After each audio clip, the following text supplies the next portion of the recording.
안녕하세요.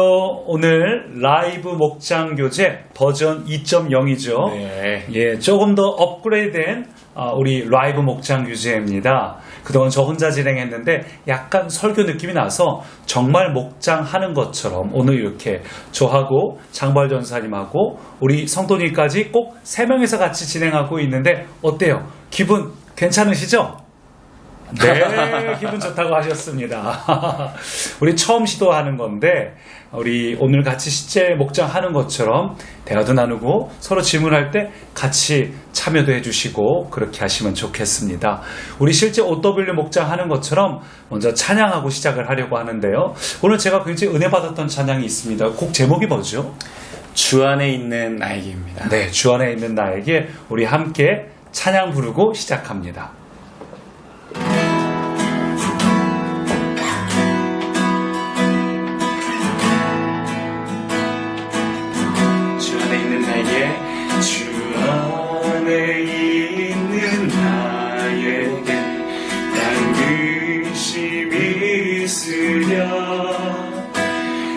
십자가 밑에 나가 내 짐을 풀었네. 내 주는 자비하셔서 늘 함께 계시고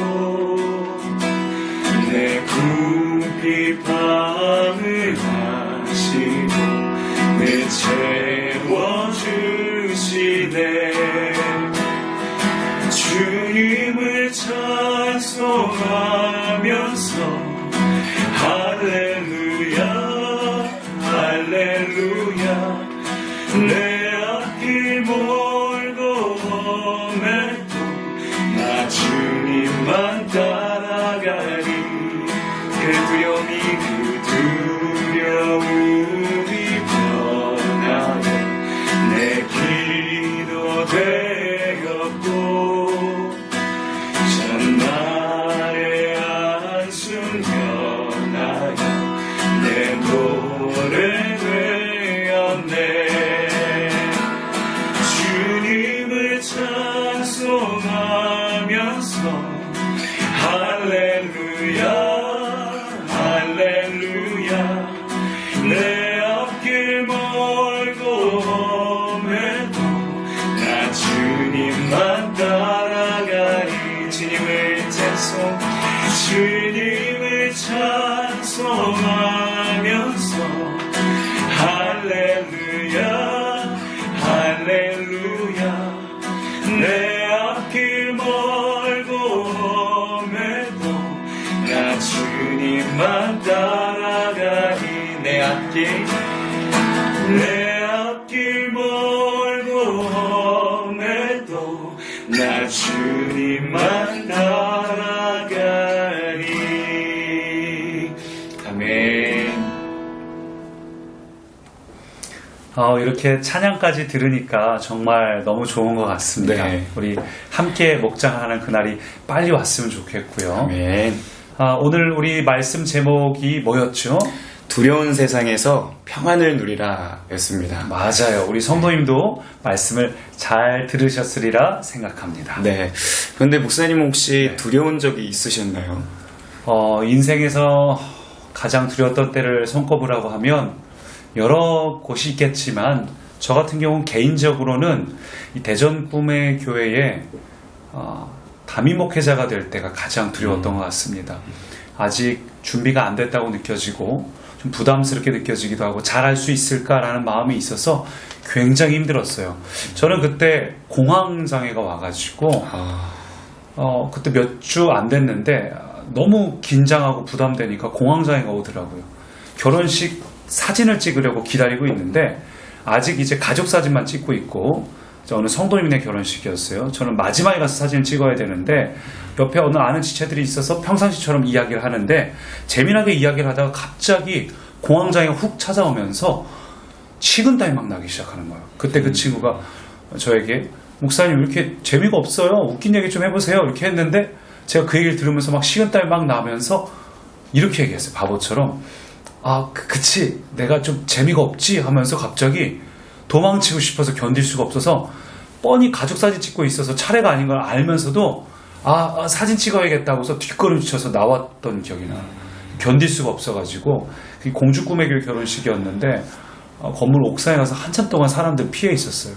그때는 공황장애 같은 개념을 모르고 왜 이럴까 왜 이러지 그리고 이제 그날이 토요일이었고 다음 주일날 너무 힘들게 하루를 보내고 그날 저녁에 그때 세미나가 있었어요. 우리 교단 세미나가 있고 그래서 거기에서 이제 안유 목사님과 같이 올라가서 그때 세미나 때 펑펑 울면서 그때 좀 회복을 해주셨습니다.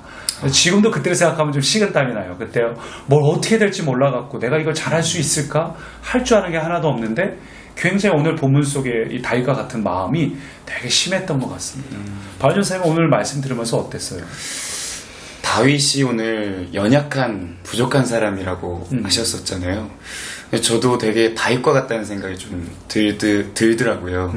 왜 그러냐면 이제 저도 풀타임을 이제 이 교회에서 처음 이번 연도 하면서 사실 제가 목사님께 직접 바쁘시니까 또 물어볼 것도 있지만 제 스스로 좀 해결해야 될 부분들도 필요할 것 같고 그래서 책임감을 가지고 이렇게 하다 보면 정말 하나도 이제 모르는 상태에서 뭔가 계속 하나씩 해내야 되는 가장 기억나는 건 이제 성탄절 예배 그리고 송구영신 그 감사 예배 때 이제 하나씩 체크하는데 이 앞에서 예배인도만 해봤지 이 뒤에 있는 조력자들의 마음을 몰랐었거든요. 근데 그런 거를 할 때마다 그런 걸 해보니까 제가 너무 이제 초라해지는 거예요. 그래서 진짜 10번이고 목사님 이건 어떻게 해야 될까요? 묻고 싶었는데 그때마다 목사님이 이제 또 하셔야 될 일들이 있으니까 몰랐었네. 네. 너무 잘해서 몰랐었어요. 그래서 전사님들이랑 그렇구나. 같이 좀 했었는데 그때가 좀 많이 마음이 땅끝까지 막 내려갔다가도 또 다시 목사님이랑 같이 예배하고 또 교회에서 성도님 만나면 새 힘을 얻었던 그런 경험이 있습니다. 야, 저는 지금 처음 들었는데요. 그런 일이 있었는 줄 몰랐습니다. 워낙 잘해서 막힘없이 잘 해내가지고 저도 그랬어요. 저도 처음 전도사 목사 되면서 다 처음 하는 것 누구나 마찬가지인 것 같아요. 코로나 시대를 살아가는 것도 처음이고 자녀를 키우는 것도 아이들이 나이가 먹어가면서 다 처음이죠. 엄마 노릇도 처음이고 모든 것이 처음이다 보니까 두렵다는 생각이 듭니다. 잘할 수 있을까라는 고민도 듭니다. 그런데 오늘 아까 나눴던 핵심 중에 한 가지 오늘 목장 교재에도 들어있는 얘기인데요. 두렵기 때문에 오히려 하나님을 만날 수 있다. 두렵기 때문에 하나님 만날 수 있다. 어떻게 생각해요? 저는 격하게 공감하고요.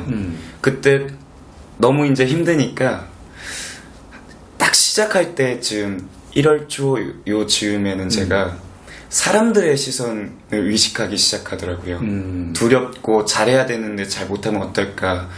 그런데 그러면서 계속 두려운 마음이 들 때 기도하고 하나님 앞에 나아가면 그 두려움이 진짜 오늘 찬양처럼 바뀌어서 정말 사역의 열매를 이렇게 맺는 그런 부분들을 좀 경험하기도 했습니다.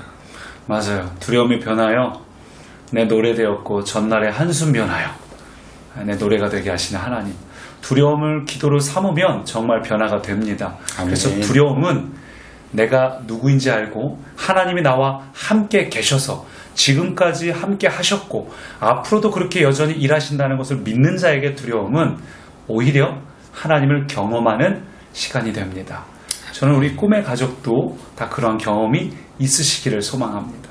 아멘. 제가 오늘 말씀 준비하면서 그래서 참 중요하다고 생각한 게 제가 이 말씀을 소개해드리고 싶어요. 시편 91편 말씀인데 이 말씀이 어디에 나오냐면은 예수님께서 사단에게 3가지 시험을 당하죠. 그때 이 시험 중에서 한 가지가 성전에서 뛰어내리라. 뛰어내리면 하나님께서 너의 발을 다치지 않도록 붙잡아 주실 거다라는 장면이 말씀 구절을 통해 사단이 예수님을 유혹하는 장면이 있는데 그 말씀 한번 제가 읽어보겠습니다. 그가 너를 위하여 시편 91편 11절입니다. 그가 너를 위하여 그의 천사들을 명령하사 내 모든 길에서 너를 지키게 하심이라. 그들이 그들의 손으로 너를 붙들어 발이 돌에 부딪히지 아니하게 하리로다. 발이 돌에 부딪히지 아니하게 하리로다. 근데 제가 이 말씀을 문득 무슨 생각이 들었냐면 기왕이면 길에 돌을 아예 없어주실 수는 없나. 하는 생각이 들더라고요. 하나님은 우리 길에 돌을 없애주시겠다고는 말씀하지 않으셨어요. 다만 그것이 발에 걸리는 걸림돌이 되는 것이 아니라 디딤돌이 되게 하시는 하나님이구나, 그런 생각을 해봤습니다. 우리가 인생을 살다 보면 큰 바위를 만나요? 한번 상상해 보세요. 쭉 가다가 바위를 만났어요. 어떻게 해야 될까요? 어떤 반응이 있을까요? 지나가거나 넘어가야겠다는 생각이 드는 사람도 있을 것 같고, 그냥 이거 어떻게 해야 되지 걱정하는 사람도 있을 것 같고. 맞아요. 그렇습니다. 어쩌면 좀 도전적인 사람은 그 바위를 막 들고 막 흔들어 보려는 사람도 있고, 막 발로 차다가 발이 아프지는 사람도 있을 거고, 이걸 옆으로 돌아가려고 하다가 너무 커서 길을 막고 있으면 때로 우리 인생에 큰 걸림돌이 경험하게 될 때가 있잖아요. 돌아가서 하고 싶어도 돌아갈 수 없는 순간들이 있고, 또 치우려고 애를 써도 너무 무거워서 오히려 우리 힘만 빠질 때가 있어요. 문제가 너무 크니까 막 자식하고 씨름하느라고 에너지를 소비하는데 해결이 안 돼서 마음이 힘든 성도님들도 참 많이 있다는 생각을 해봅니다. 대부분의 사람들은 불평하기 마련이고, 혹은 아예 포기해서 주저앉는 성도님들도 분명히 있을 겁니다. 근데 하나님의 자녀는요, 거기 앞에서 멈추거나 포기하고 뒤돌아갈 필요가 없습니다. 아멘. 하나님의 자녀에게 걸림돌은 반드시 디딤돌이 됩니다. 아멘. 왜냐하면 하나님께서 그렇게 약속하셨으니까요. 내 발이 그 돌에 걸리지 않겠다고 약속하셨습니다. 그러니까 우리의 문제는 그렇게 생각을 해요. 우리가 요즘 살다 보면 포장된 도로, 깨끗한 길, 넓은 길을 주로 걸어 다닙니다.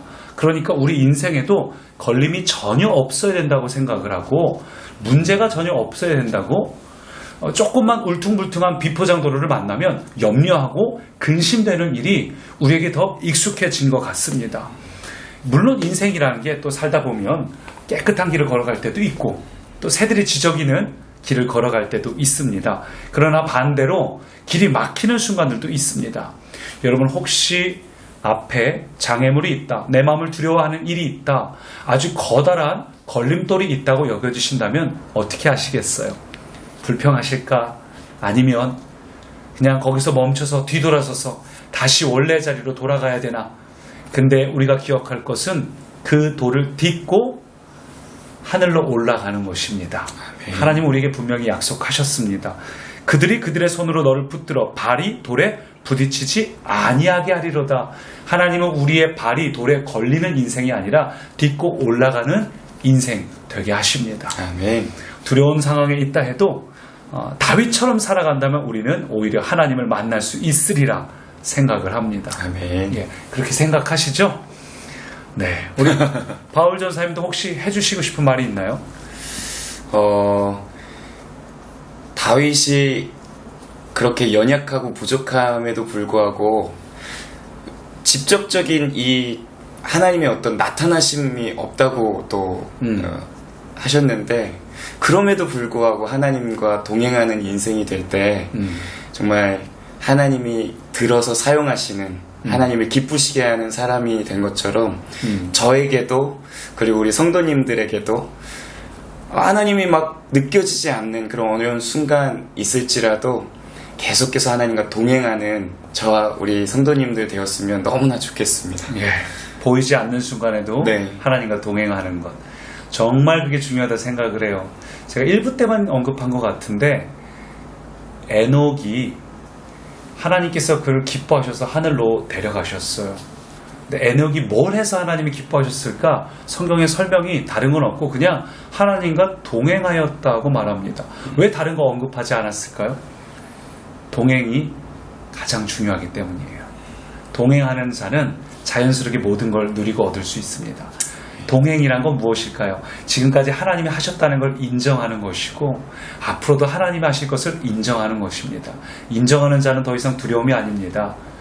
전날의 한숨 변하여 내 기도가 되는 것이고 내 노래가 되게 하는 것입니다. 아멘. 오늘 여러분 무엇이 있든 간에 하나님께 여러분의 필요를 구할 때, 우리 목장 나누고 이제 바로 약간의 음악이 이어지는데 그때 같이 기도하셨으면 좋겠어요. 하나님, 요즘 내 답답한 이러이러한 마음 아시죠? 그때 하나님 일해주실 것들을 간구합니다. 사모합니다. 우리 그렇게 할 때에 하나님의 일하심을 경험하는 복 있는 한 주 되시길 바랍니다. 아멘. 다음 주에 만나요. 다음 주에 안녕. 만나요. 안녕. 힘내세요. 내 마음속 전부를 다시는 주님 나 당신께 숨길 것 하나 없네 주고자 앞에 나아가 다 하려니 모든 근심과 슬픔 사라지네 내가 어디에 있든 주와 함께 하시니 내가 서 있는 이곳 바로 천국 주고자 앞에 나아가 나 절하니 주의 은혜와 사랑 넘쳐나네 주 내 맘에 늘 계시고 나 주 안에 늘 거하니 이 놀라운 사랑 그 사랑 앞에 나 나아가 목소리 높여 찬양 드리네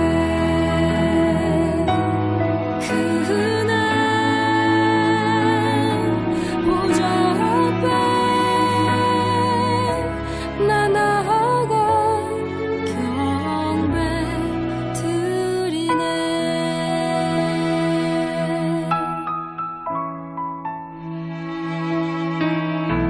내 마음속 전부를 다시는 주님 나 당신께 숨길 것 하나 없네 주고자 앞에 나아가 다 하려니 모든 근심과 슬픔 사라지네